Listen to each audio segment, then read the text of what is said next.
So it's the 4th of July, Independence Day, which is its own can of worms.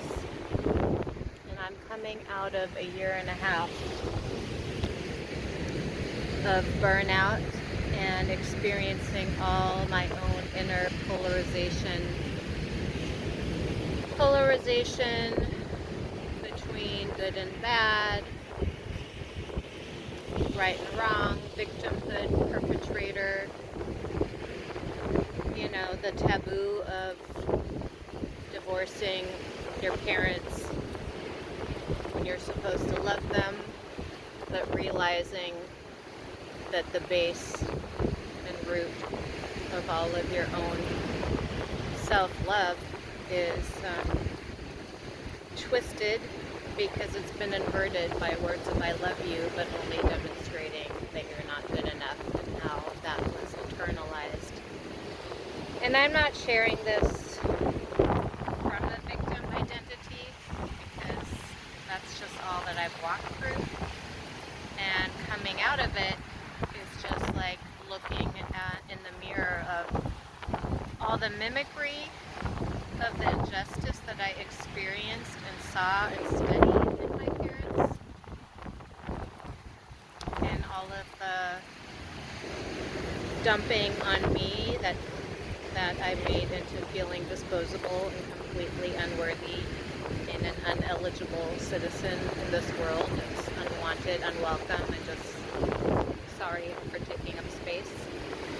So, and having to alchemize all of those things to look in the mirror of my own polarizations that I've translated and projected out in the world, and making everything unsafe, hypervigilance, judging everyone else as unsafe and as contradictory in their nature, and pointing out all that's not working. So yeah, I'm a professional at that, but that doesn't breed or create happiness or contentment or connection or peace. So on this Independence Day, I do feel like we have to divorce ourselves from those things that created codependency. And codependency is not trusting yourself and needing to be connected to another and be affirmed in order to make any decisions. And so that doesn't foster independence, right? So it's like the whole paradox of our humanity is getting to go into all parts of the cycle of the loops, of codependence, and then rejecting that and going into independence, but then going into interdependence because we need each other and we enjoy experiencing ourselves in relationship to the other.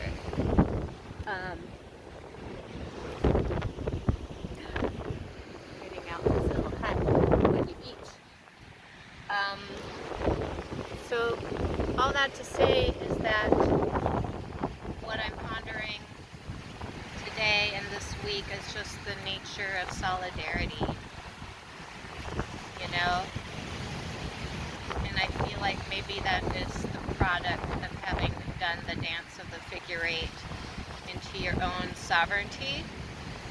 And when you're in sovereignty and don't need that permission to exist, don't need that affirmation or validation to make the choices you make, and stand by your own decisions and trust your own internal navigation system and guidance, and not be apologetic for your decisions. Independence is supposed to mean freedom and liberation from being under the thumb of others, regimes, beliefs, religions.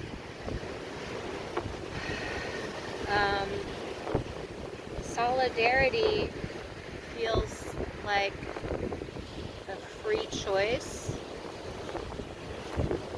to really unite in the part of our humanity that uplifts each other and supports those that maybe are weaker in their nature and have a right to be the voiceless ones. I mean, it's all whatever I want to project onto it, but